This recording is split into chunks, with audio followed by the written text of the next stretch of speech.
5. 교회 안에는 가족과 지인 등 모스크바 사람들 전체가 와 있었다. 그리고 약혼식이 진행되는 동안 교회의 밝은 불빛 속에서 성장을 난 부인들, 아가씨들, 하얀 넥타이를 메고 연미복과 제복을 입은 남자들이 점잖고 조용한 어투로 쉴 새 없이 이야기를 주고받았다. 이야기를 주도하는 쪽은 남자들이었고 여자들은 언제나 자신들에게 깊은 감동을 주는 성스러운 의식을 하나하나 넋을 잃고 바라보았다. 신부와 가장 가까운 무리 속에는 그녀의 두 언니가 있었다. 맏언니인 돌리와 외국에서 돌아온 차분하고 아름다운 르보바였다. 어째서 마리는 결혼식에 보라색, 아니 정확히 말해 검은색 옷을 입은 걸까요? 코르순스카야가 말했다. 그녀의 얼굴빛에는 그것이 유일한 구원인 셈이죠. 드루베츠카야가 대답했다. 난 결혼식을 저녁에 해서 놀랐어요, 상인들처럼. 더 아름답잖아요? 나도 저녁에 결혼식을 했어요. 크루순스카야는 이렇게 대답하고 그날 자기가 얼마나 아름다웠는지, 남편이 얼마나 우스꽝스러울 정도로 자기에게 푹 빠져 있었는지, 지금은 그 모든 것이 얼마나 달라졌는지를 떠올리며 한숨을 쉬었다. 들러리를 10번 이상 한 사람은 결혼을 못한다는 말이 있지요. 난 보험을 들어둘까 하는 생각에 이번 결혼식에서 10번째 들러리를 서볼까 했지만 자리가 꽉 차 있더군요. 시냐민 백작은 자신을 염두에 두고 있는 아름다운 차르스카야 공작 영예에게 이렇게 말했다. 차르스카야는 그에게 그저 미소로 답할 뿐이었다. 그녀는 키티를 바라보며 자기는 언제 어떻게 키티의 자리에서 시냐민 백작과 나란히 서게 될까? 그때가 되면 그에게 어떤 식으로 지금의 농담을 상기시켜 줄까 생각했다. 세르바츠키는 나이가 지긋한 궁녀 니콜라이에브나에게 키티가 행복해지도록 그녀의 신용 위에 관을 씌워줄 생각이라고 말했다.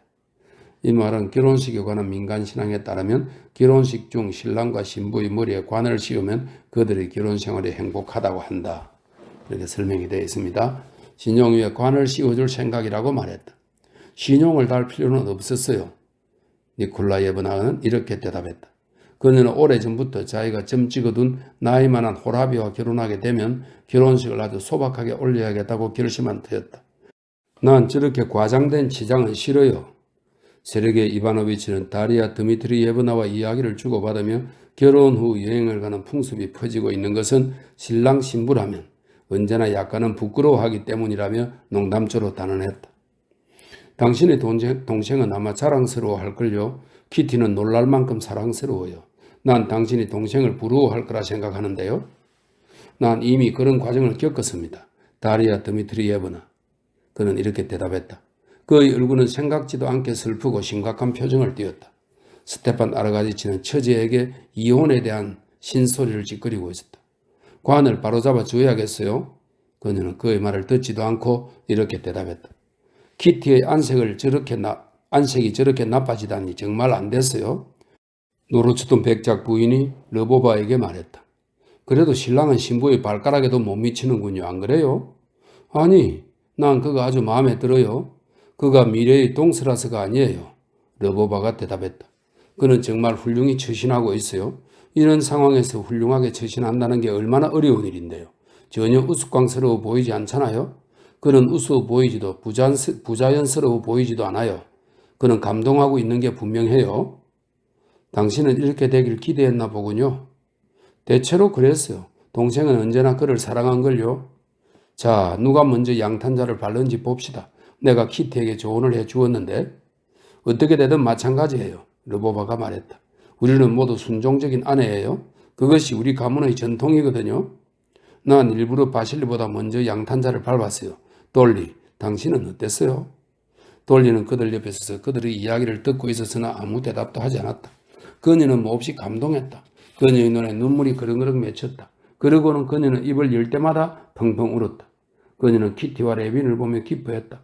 자신의 결혼에 생각이 미친 그녀는 환하게 빛나는 스테판 아르가디치를 쳐다보며 현재의 일은 모두 잊은 채 자신의 순수한 첫사랑만을 기억했다.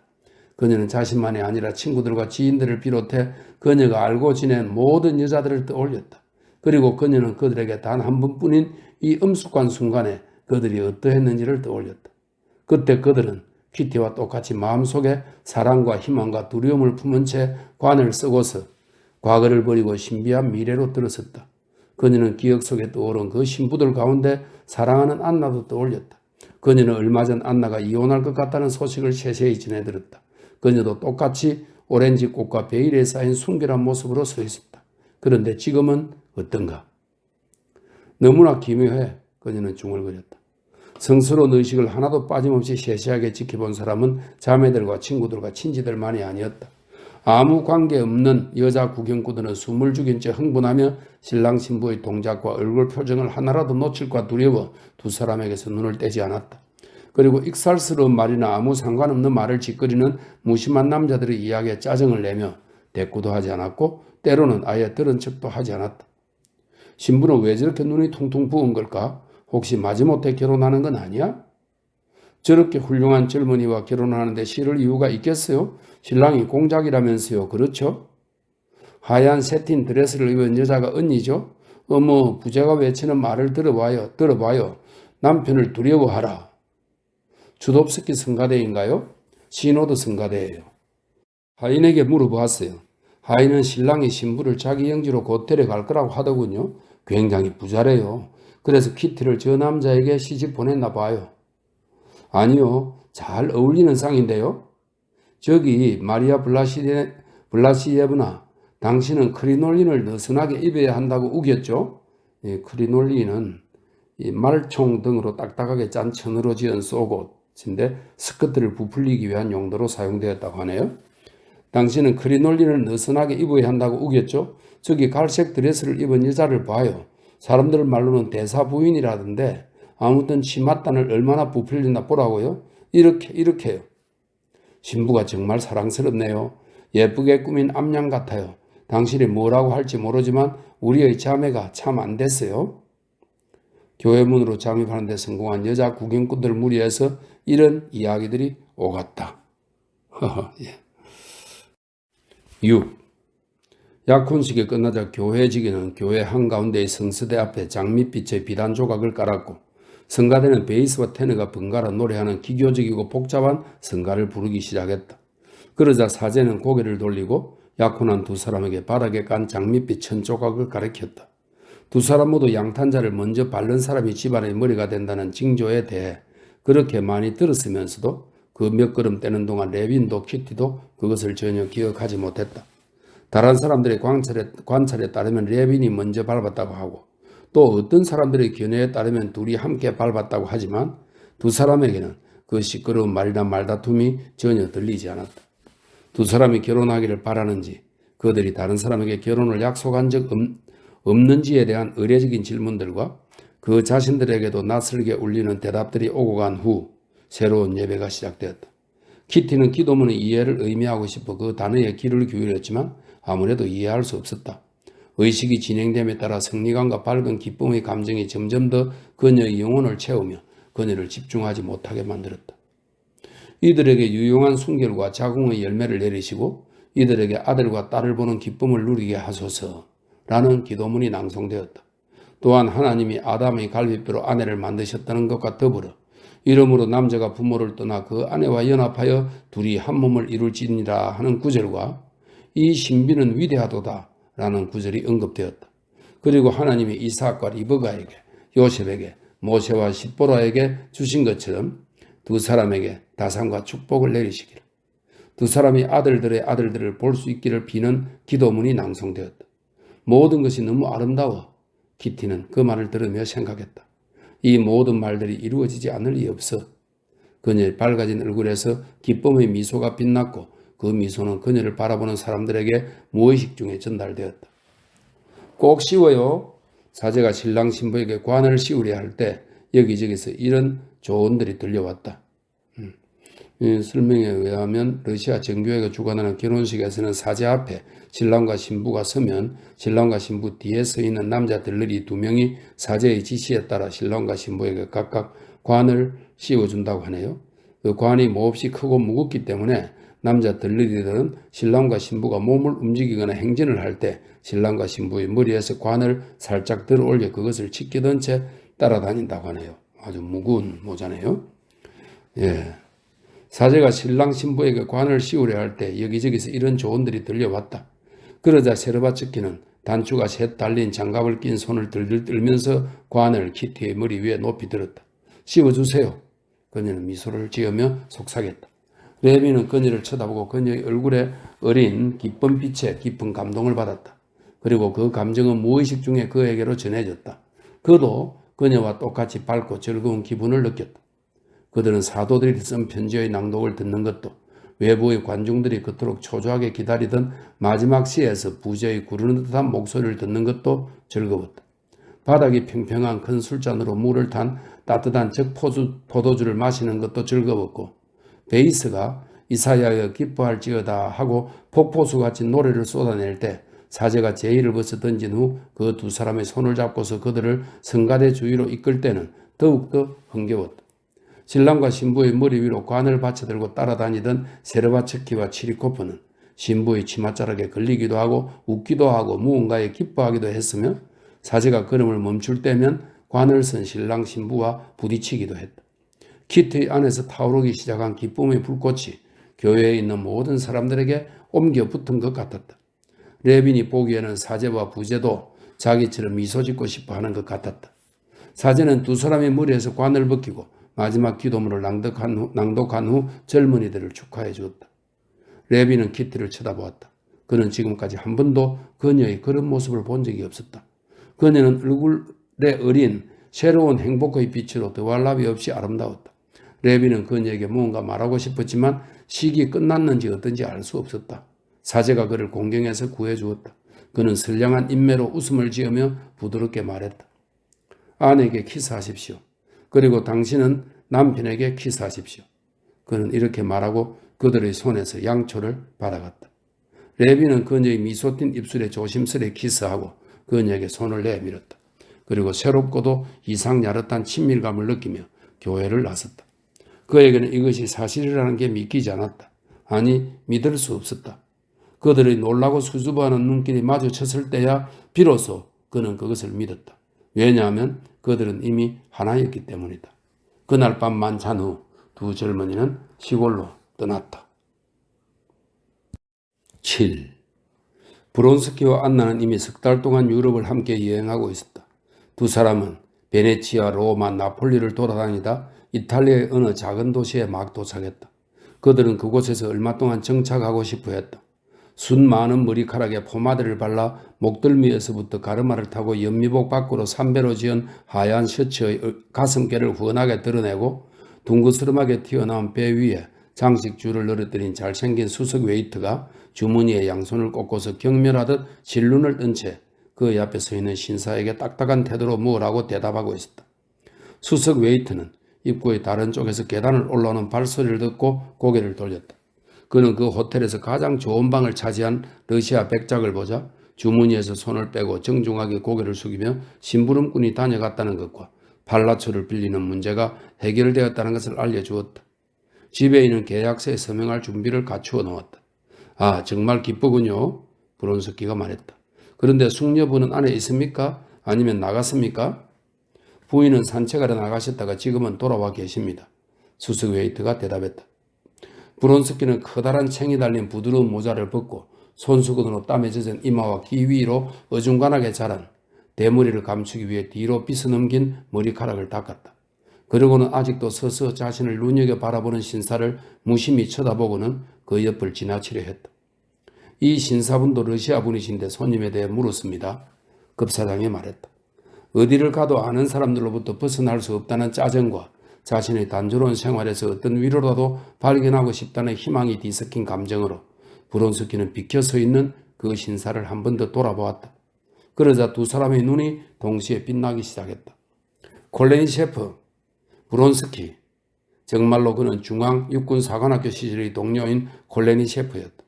콜레니셰프는 사관학교 시절에 자유주의파에 속해 있었고 문관의 자격으로 졸업한 뒤 어느 곳에서도 근무하지 않았다.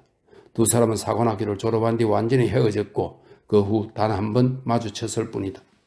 그 만남에서 브론스키는 콜레니셰프가 어떤 고결한 자유주의 활동을 선택했고 그 때문에 브론스키의 활동과 관등을 무시하려 한다는 것을 알아차렸다. 그래서 브론스키는 콜레니셰프를 만났을 때 그에게 차갑고 거만한 반격을 가했다. 그는 사람들에게 내 생활 방식이 당신 마음에 들든 안 들든 나는 전혀 상관하지 않는다. 만일 나를 알고 싶다면 나를 존중해야 된다. 라는 의미의 반격을 가하는 데 능숙했다.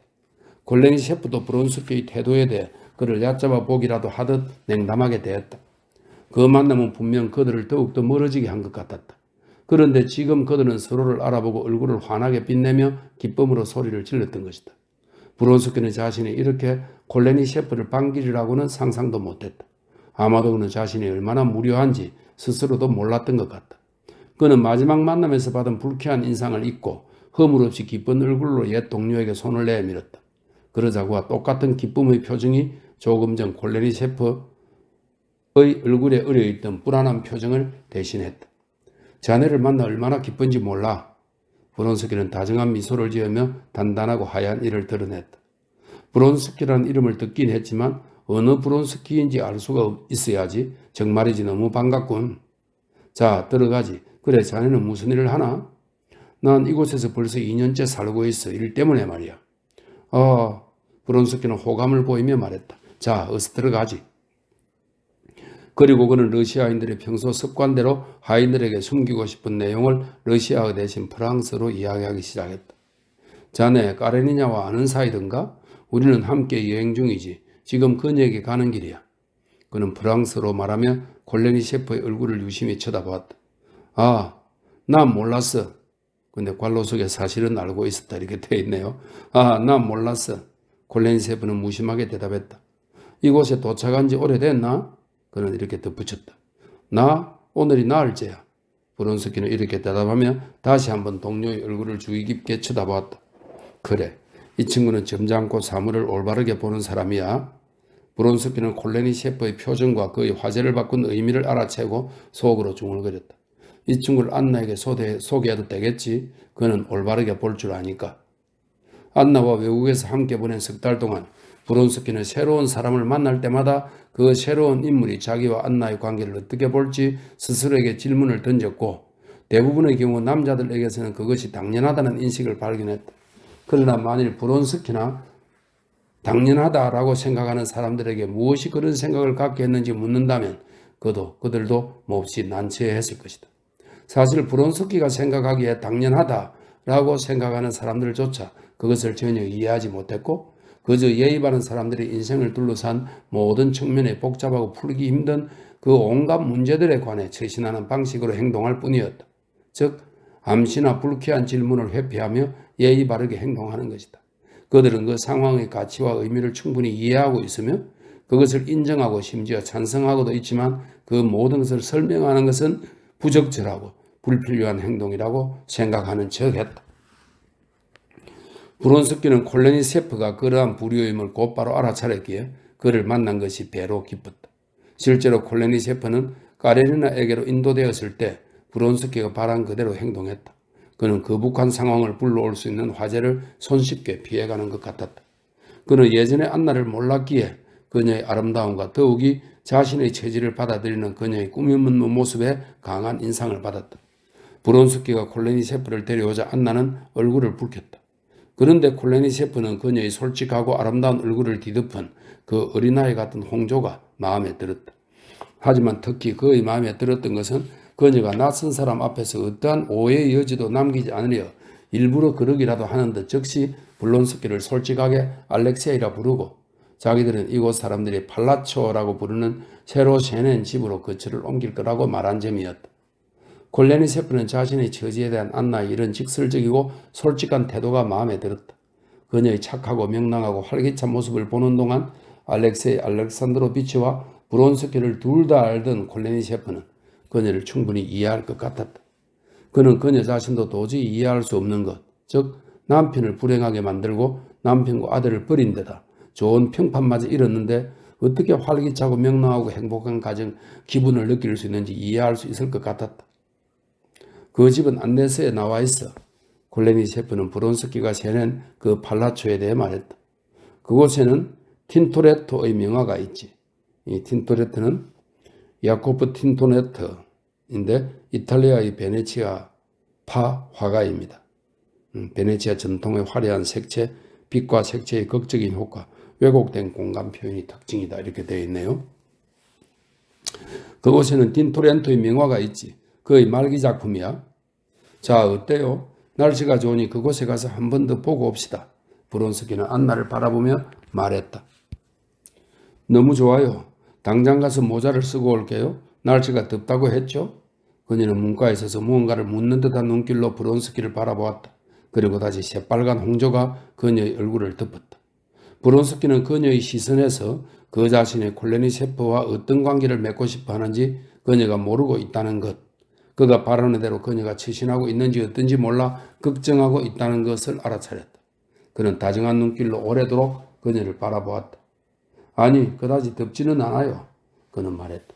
그러자 그녀는 모든 것, 특히 그가 그녀에게 만족하고 있다는 것을 알아차린 듯 했다. 그녀는 그에게 미소를 던지며 민첩한 걸음으로 문을 나섰다. 두 친구는 서로를 바라보았고 그들의 얼굴에는 당혹한 빛이 떠올랐다. 그녀에게 감탄한 듯한 콜레니 셰프는 그녀에 대해 무언가를 말하고 싶어 하면서도 할 말을 찾지 못하는 것 같았고 브론스키는 그것을 바라면서도 두려워하는 것 같았다. 그러니까 그렇게 된 거로군. 브론스키는 어떤 화제를 이끌어내기 위해 말을 꺼냈다. 그래서 자네는 이곳에 정착을 한 거야? 그러니까 여전히 같은 일을 하고 있고. 그는 사람들에게서 콜레니 셰프가 무언가 저술하고 있다고 들은 기억을 떠올리며 계속 말을 이었다. 응, 두 개의 기원의 이불을 쓰고 있어. 콜레니 셰프는 이 질문에 만족감으로 얼굴을 붉히며 말했다. 말하자면 정확성을 기하느라 아직 쓰지는 않고 자료를 수집하고 준비하는 중이야. 그 부분은 훨씬 광범위해서 거의 모든 문제를 다루게 될 거야. 우리 러시아 사람들은 우리가 비잔틴의 후예라는 것을 이해하고 싶어 하지 않지만 그는 길고 열정적인 설명을 늘어놓기 시작했다. 브론스키는 저자 자신이 무슨 유명한 것이라도 되는 양 말하는 두 개의 기원의 일부조차 모르고 있었기에 처음에는 격년쩍었다.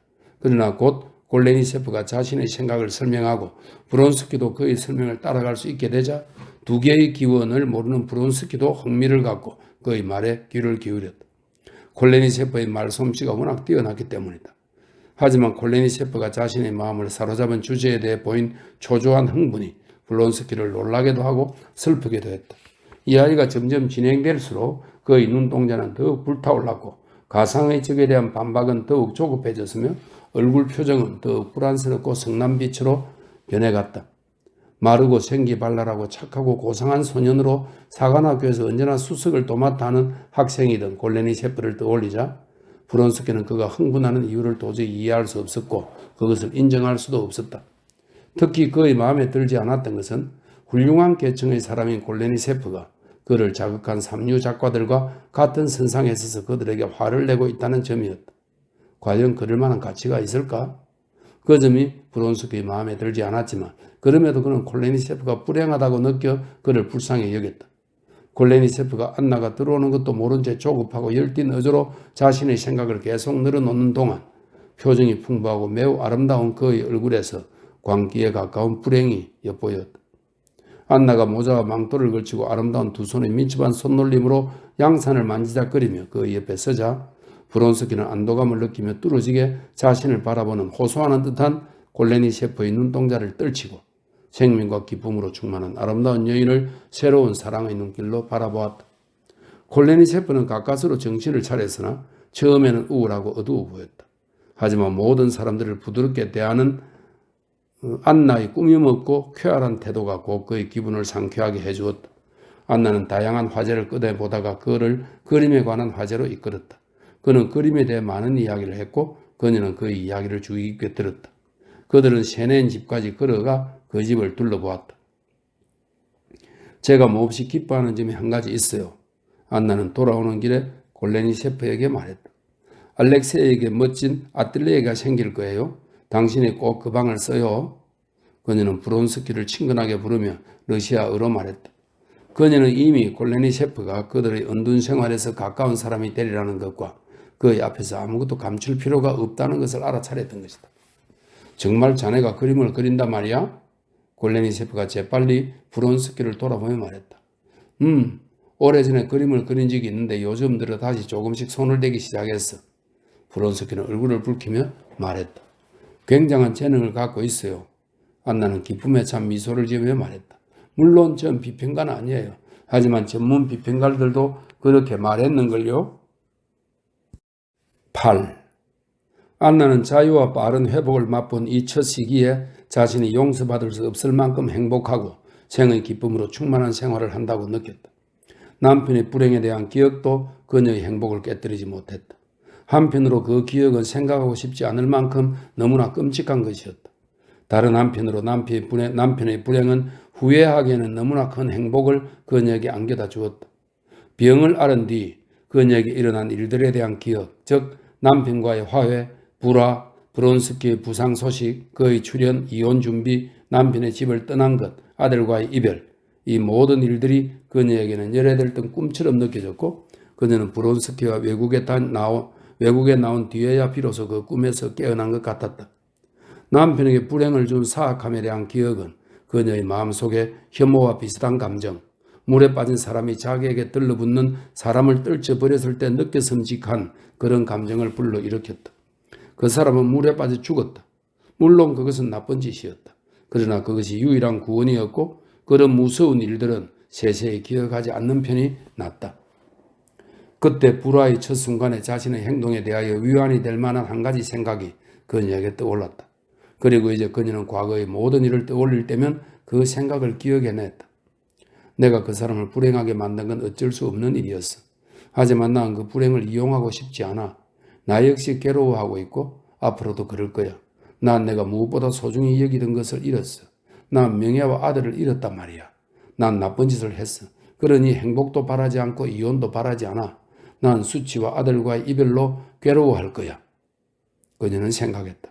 하지만 안나는 아무리 진심으로 괴로워하려 해도 전혀 괴롭지 않았다. 수치심도 전혀 없었다. 두 사람은 그들에게 너무나 풍부한 기지로 외국에서 러시아 부인들을 피해 다니며 지금껏 한 번도 자신들을 거짓된 상황에 처하도록 두지 않았고 가는 곳마다 그들 자신들보다 더 그들의 체질을 잘 이해하는 척하는 사람들을 만났다. 사랑하는 아들과의 이별, 그조차도 처음에는 그녀를 괴롭히지 않았다. 브론스키의 자식인 딸 하나만 남은 뒤로 안나는 그 딸이 너무나 사랑스럽고 그 딸에게 몹시 마음을 뺏겨 아들을 별로 떠올리지도 않았다. 건강의 회복과 더불어 삶의 욕구가 너무나 강렬해지고 생활 조건들이 너무나 새롭고 즐거웠기에 안나는 용서받을 수 없을 만큼 행복한 기분을 느꼈다. 그녀는 브론스키를 알면 알수록 더욱더 그를 사랑하게 되었다. 그녀는 그 자신과 그녀에 대한 그의 사랑 때문에 그를 사랑했다. 그를 완전히 소유했다는 사실이 그녀에게 끊임없는 기쁨을 주었다. 그가 가까이 있다는 점은 그녀를 언제나 기쁘게 했다. 점차 알게 된 그의 성격들이 그녀에게는 말할 수 없이 사랑스러웠다. 그녀는 사랑에 빠진 젊은 여인처럼 평복 때문에 달라진 그의 외모에 매혹을 느꼈다. 그가 말하고 생각하고 행동하는 모든 것 속에서 그녀는 매우 고귀하고 고상한 무언가를 보았다. 그녀가 그에게 느끼는 황홀함은 종종 그녀 자신을 놀라게 했다. 그녀는 그에게서 아름답지 않은 무언가를 찾아보려 했지만 도저히 찾을 수 없었다. 그녀는 그 앞에서 자신의 초라함에 대한 자각을 감히 드러낼 수 없었다. 만일 그가 그것을 알게 되면 그녀에 대한 그의 사랑이 금방 식을 것 같았다. 그녀로서는 그의 사랑을 잃을 어떤 이유도 없었지만 지금의 그녀에게는 그보다 두려운 것도 없었다. 하지만 그녀는 자기에 대한 그의 태도에 감사하지 않을 수 없었고 자신이 그것을 얼마나 고맙게 생각하는지 드러내지 않을 수 없었다.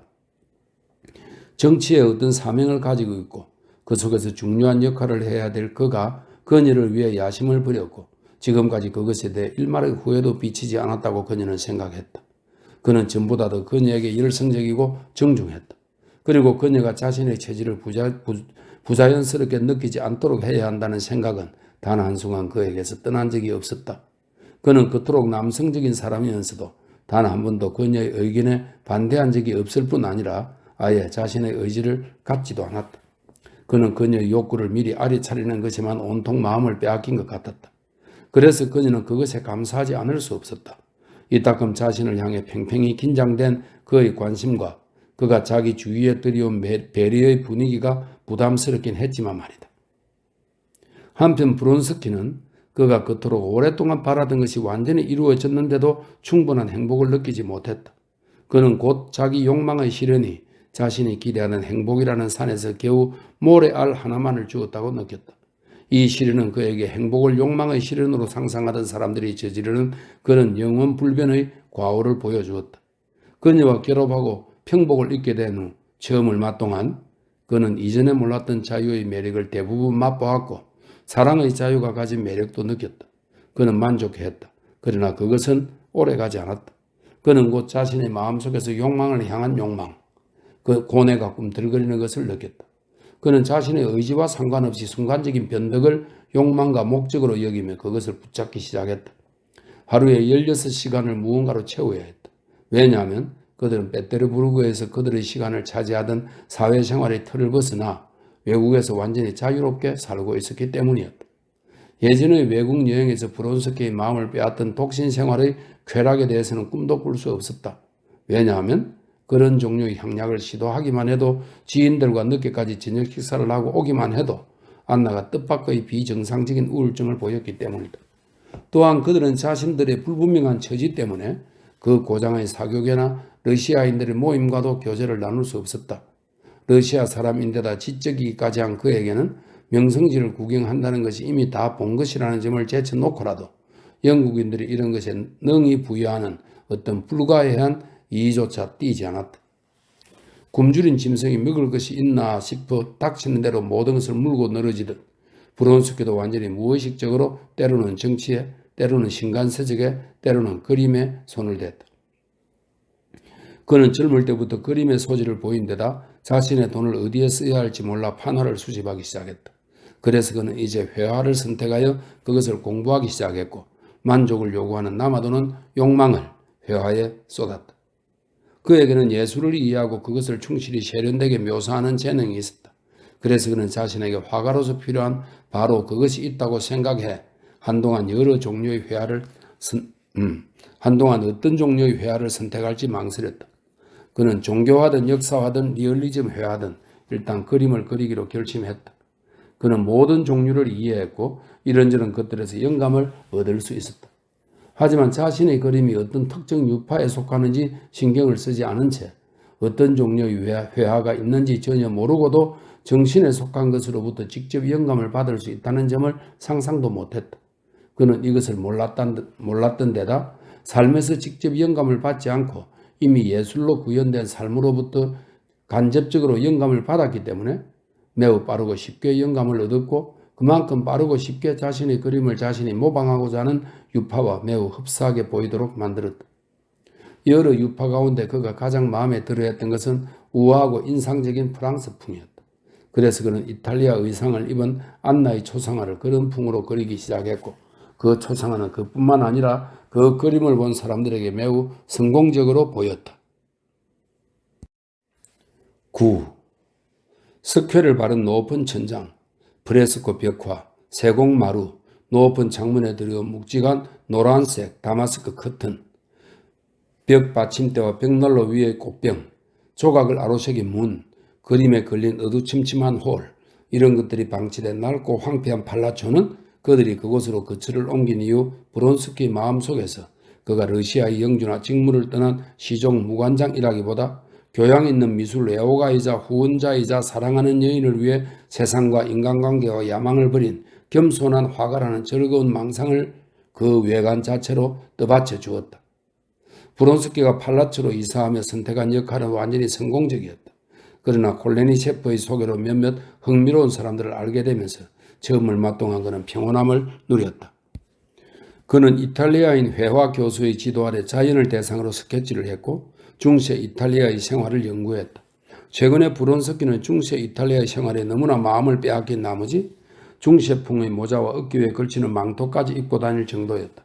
그리고 그러한 복장은 그에게 아주 잘 어울렸다.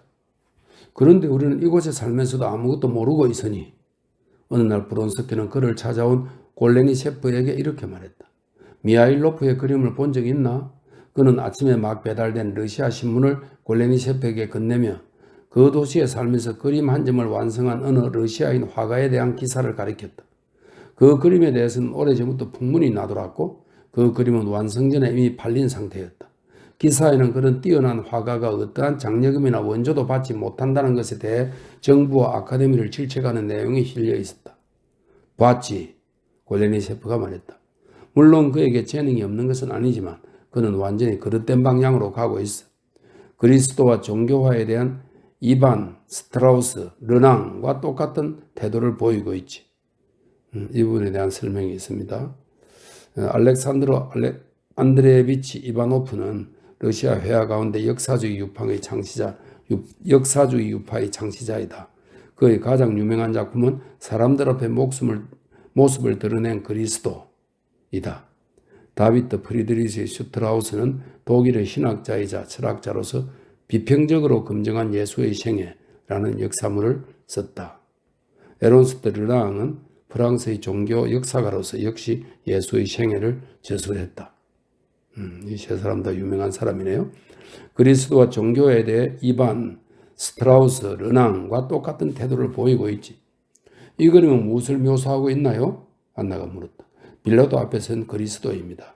그리스도가 새로운 유파의 모든 리얼리즘적 기법을 통해 유대인으로 묘사되어 있지요. 골레니 셰프는 그림의 내용에 대한 문제로 인해 자신이 가장 좋아하는 주제 가운데 하나로 관심이 옮겨가자 이에 대해 설명을 늘어놓기 시작했다. 나는 그들이 어떻게 그런 엄청난 실수를 저지를 수 있는지 이해가 안 돼. 그리스도는 옛 거장들의 예술 속에 이미 뚜렷이 구현되어 있어. 따라서 그들이 신이 아닌 혁명가나 현자들을 묘사하고 싶다면 역사 속에서 가령 소크라테스, 프랭클린, 샤를로트 고테는 프랑스의 급진적 정치가입니다. 샤를로트 고테를 택하면 돼. 난 그리스도는 안 돼. 단 그리스도는 안 돼. 그들은 예술가를 위해 택해서는 안 될 인물을 택한 거야. 그런데 미하일로프가 그렇게 가난하다는 게 사실인가? 브론스키는 그의 그림이 좋든 나쁘든 상관없이 러시아의 마에케나스로서, 마에케나스는 가이우스 마에케나스를 말하는데 베르길러우스, 호라티우스 등 예술가들에게 지원을 아끼지 않은 로마의 정치가라고 합니다. 러시아의 마에케나스로서 화가를 도와야 한다고 생각하며 이렇게 물었다. 그럴 것 같지 않은데 그는 뛰어난 초상화가야. 그가 그린 바실리치코바야의 초상화를 보셨습니까? 하지만 그는 더 이상 초상화를 그리고 싶어 하지 않아. 그러니 어쩌면 그가 가난하다는 말이 사실인지도 모르지. 내 말은 그에게 안나 아르카지예브나의 초상화를 그려달라고 부탁할 수 없을까? 브론스키가 말했다. 무엇 때문에 내 초상화를 그려요? 안나가 말했다. 당신이 그려준 초상화가 있잖아요. 난 다른 초상화는 갖고 싶지 않아요. 아냐를 그리는 게 낫겠어요. 그녀는 자기 딸을 그렇게 불렀다고 되어 있습니다. 아냐를 그리는 게 낫겠어요. 저기 그 애가 있어요. 그녀는 이렇게 덧붙이며 정원의 아이들을 데리고 나온 아름다운 이탈리아인 유모를 창문 너머로 헐깃 쳐다보는 동시에 브론스키를 몰래 돌아보았다. 브론스키가 자신의 그림을 위해 얼굴을 그린 적이 있는 아름다운 유모는 안나의 생활 속에 숨은 유일한 슬픔이었다. 브론스키는 그녀를 그리는 동안 그녀의 아름다움과 중세적인 분위기에 넋을 잃었다. 그러나 안나는 자신이 그 유물을 질투할까 두려워하고 있다고 감히 고백할 수 없었다. 그래서 안나는 그녀와 그녀의 어린 아들을 유별나게 예뻐해 주었고 그 때문에 그들의 버릇을 망쳐놓았다. 브론스키도 창문 밖을 바라다 보았다. 그러고는 안나의 눈동자를 쳐다보다 곧 골레니 셰프에게 시선을 돌리며 말했다. 그런데 자네는 그 미하일로프라는 사람 아나? 그를 만난 적이 있지. 하지만 그는 괴짜인데다 무식하기 짝이 없어. 그게 말이지. 요즘 들어 종종 마주치고 나는 그 야만스러운 신인간이라니까. 무신론과 부정과 유물론의 개념 속에서 직접 교육받은 자유사상가 가운데 한 명이야. 예전에는 골레니 셰프는 안나와 브론스키가 무언가 말하고 싶어 한다는 것을 알아차리려고도 하지 않고 말했다. 예전의 자유사상가는 종교와 법률과 윤리의 개념 속에서 교육받고 투쟁과 노력을 통해 자유사상에 이른 사람들이었지. 하지만 요즘에는 타고난 자유사상가라는 새로운 유형의 인간들이 나타났어. 이런 인간들은 자라면서 윤리와 종교의 법칙이 있다는 것, 권위라는 게 있다는 것을 들어본 적도 없고 일체의 부정이라는 개념 속에서 이른바 야만인으로 성장한 인간들이지. 그는 그런 사람이야. 그는 모스크바의 어느 집사장의 아들로 교육을 전혀 받지 않은 것 같다. 그런데 아카데미에 들어가 명성을 쌓게 되자 우둔하지 않은 그는 교육을 받고 싶어 했지. 그래서 그는 자신의 교양의 근원이라고 여긴 잡지에 의지했어. 아시겠습니까? 옛날에 교육을 받고자 하는 사람은 가령 프랑스인들은 말이죠. 고전을 익히는 것부터 시작했습니다. 신학, 비극, 역사, 철학 등 자신의 앞에 놓인 모든 정신적 산물을 연구했단 말입니다. 하지만 오늘날 우리나라 사람들은 니힐리즘 문학으로 직접 접근하고 니힐리즘 학문의 온갖 요약본들을 매우 빠른 속도로 습득하고 나면 준비 끝입니다. 하지만 그것으로는 부족해. 20년 전의 사람들이라면 이런 학문에서 권위와 투쟁하고 구태의연한 견해와 투쟁하는 징후를 찾아냈을지 몰라. 그리고 그 투쟁에서 무언가 다른 것이 있다는 것을 깨달았을지도 모르지. 하지만 오늘날 사람들은 낡은 견해와 논쟁하려고도 않는 그런 학문에 곧장 빠져들고 노골적으로 이렇게 말하지. 아무것도 없다. 진화, 선택, 생존 경쟁, 그것이 전부야. 난 내 논문에. 그런데 말이에요. 안나는 이미 오래전부터 브론스키와 조심스럽게 눈짓을 주고받으면서 브론스키가 그 화가의 교양에 관심이 없고 오직 그를 도와 그에게 초상화를 주문해야겠다는 생각만 하고 있다는 것을 알았기에 이렇게 말했다. 있잖아요.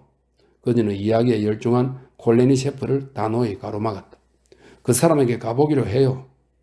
콜레니 셰프는 냉정을 되찾고 그녀의 말에 기꺼이 찬성했다. 그러나 그 화가가 먼 구역에 살고 있었기 때문에 그들은 콜야스카를 타기로 결정했다. 1시간 후 나란히 앉은 안나와 콜레니 셰프 그리고 콜야스카의 앞좌석에 앉은 브로스키는 먼 구역에 있는 아름답지 않은 새 집에 도착했다. 그들을 향해 걸어나온 관리인의 아내를 통해 미하일로프가 평소 자신의 작업실에서 손님을 맞이하긴 하지만 지금은 2걸음 떨어진 자신의 셋방에 있다는 말을 듣고서 그들은 그녀에게 자신들의 명함을 주어 그에게로 보내며 그의 그림을 보게 해달라고 허락을 구했다. 10. 브론스키 백작과 콜레니 셰프의 명함을 받았을 때 화가 미하일로프는 여느 때처럼 작업을 하고 있었다. 아침에 그는 작업실에서 큰 그림을 그렸다. 새방으로 돌아온 그는 돈을 청구하러 온 안주인을 잘 다루지 못했다는 이유로 아내에게 화를 냈다. 당신에게 20번이나 말했어. 변명하지 마. 당신은 지금 그대로도 바보 천치야. 그런데 이탈리아어로 변명을 늘어놓기 시작하면 3배는 더 멍청해 보여. 그는 긴 말싸움 끝에 그녀에게 이렇게 말했다. 당신도 그렇게 등한시해서는 안 돼요. 내 잘못이 아니란 말이에요. 나도 돈만 있으면. 날 좀 가만히 내버려 둬 제발. 미하일로프는 울먹이는 소리로 고함을 지르고는 귀를 틀어막고 칸막이 너머의 작업실로 들어가 등 뒤의 문을 잠가버렸다. 멍청한 여자 같으니. 그는 이렇게 중얼거리며 테이블 앞에 앉았다. 그리고 화첩을 펼치고는 곧 굉장한 열정으로 그리다만 그림에 매달리기 시작했다. 그는 지금껏 자신의 삶이 잘 풀리지 않을 때만큼 특히 아내와 싸우고 났을 때만큼 열정적이고 성공적으로 작업을 한 적이 없었다. 아무데나 꺼져버리라지. 그는 이렇게 생각하며 계속 작업을 했다. 그는 분노로 발작하는 사람의 형상을 그리고 있었다. 예전에도 그런 그림을 그린 적이 있지만 그 그림은 거의 마음에 들지 않았다. 아니야, 그 그림이 더 좋았어. 그게 어디 있지? 그는 아내 쪽으로 다가갔다. 그러나 그는 얼굴을 찌푸리더니 아내를 외면한 채 맞다를 향하여 전해준 종이를 어디에 두었는지 물었다. 종이는 버린 그림과 함께 발견되었는데 스테아린으로 온통 더럽혀지고 얼룩져 있었다. 그래도 그는 그 그림을 집어 테이블에 올려놓고 뒤로 물러나 눈을 가늘게 뜨고 그림을 바라보기 시작했다. 갑자기 그가 빙그레 웃으며 기쁜 듯이 양손을 흔들었다. 그래, 그거야. 그는 이렇게 중얼거리더니 곧바로 연필을 쥐고 재빨리 그림을 그리기 시작했다. 스테아린의 얼룩이 인물에게 새로운 포즈를 부여했다. 그는 이 새로운 포즈를 그리다 문득 자신이 담배를 사러 다니는 상점 주인의 정력적인 주걱턱 얼굴을 떠올렸다. 그러자 그는 즉시 그 얼굴을, 그 턱을 그림 속 인물에 그려넣었다. 그는 기쁨으로 웃음을 터뜨렸다. 생명이 없는 만들어낸 듯한 형상이 갑자기 생기를 띠고 더 이상 고칠 수 없을 정도가 되었다. 그 형상은 살아있었고 분명하고도 의심할 여지 없는 명확성을 얻었다. 그는 그 형상의 요구에 따라 그림을 수정할 수 있었다. 그는 다리를 다른 식으로 배치하고 왼손의 위치를 완전히 바꾸고 머리카락을 뒤로 젖힐 수 있었으며 그렇게 해야 했다. 그러나 그는 그렇게 수정하면서도 그 형상을 바꾸지 않았으며 그저 그 형상을 덮고 있던 것을 던져버릴 뿐이었다. 그는 마치 그 형상을 완전히 가리고 있던 덮개를 벗기는 것 같았다. 각각의 새로운 선들은 단지 정력적인 기운으로 충만한 형상 전체를 스테아린 얼룩덕에 화가 앞에 갑자기 나타난 모습 그대로 점점 드러낼 뿐이었다. 그가 명함을 받은 것은 그 형상을 조심스럽게 마무리할 때였다. 잠깐만. 그는 아내에게 갔다. 이제 그만해, 샤시아. 이 사시아는 알렉산드로 혹은 알렉산드라의 애칭입니다. 사시아, 화내지 마. 그는 어색하고 부드럽게 웃으며 그녀에게 말했다. 당신이 잘못했어. 나도 잘못했고 내가 모든 것을 처리할게. 이렇게 아내와 화해한 후 그는 벨벳 옷깃이 달린 올리브색 외투와 모자를 갖춰 입고 작업실로 갔다. 성공적인 형상에 대한 생각은 이미 그에게서 잊혔다. 지금 그를 기쁘게 하고 흥분시킨 것은 러시아의 고위층 인사들이 마차를 타고 자신의 작업실을 방문했다는 사실이었다. 그의 마음속 깊은 곳에는 지금 이젤에 놓인 자신의 그림에 대한 생각만이 자리 잡고 있었다. 지금까지 그 누구도 그와 비슷한 그림을 그린 적이 없다는 생각이었다. 그는 자신의 그림이 라파엘의 작품을 능가한다고는 생각하지 않았다. 그러나 그는 자신이 이 그림에서 표현하고자 했고 또 표현한 것은 지금까지 그 누구도 표현하지 않은 것이라는 점을 알고 있었다. 그는 그것을 분명히 알고 있었다. 그리고 그가 이 사실을 알았던 것은 이미 오래전 자신이 그 그림을 처음 그리기 시작할 때부터였다. 하지만 사람들의 견해는 그것이 어떤 것이든 그에게 큰 중요성을 띄었고 마음속 깊이 그를 조마조마하게 했다. 그가 그 그림에서 본 것을 비평가가 조금이라도 알아보았음을 드러내는 의견이라면 아무리 보잘것없는 의견도 그의 마음을 깊이 흔들어 놓았다. 그는 언제나 자신보다 자신의 비평가들이 더 깊이 이해한다고 생각했고 늘 그들에게서 자신이 자기 그림에서 보지 못한 그 무언가를 기대했다. 그리고 그는 종종 관람자의 의견에서 그것을 찾아낸 것 같기도 했다. 그는 작업실 문을 향해 빠른 걸음으로 걸어갔다. 현관 입구의 그늘 아래 서서 무언가 열심히 말하는 콜레니 셰프에게 귀를 기울이는 동시에 가까이 다가오는 화가를 유심히 보려는 듯한 안나.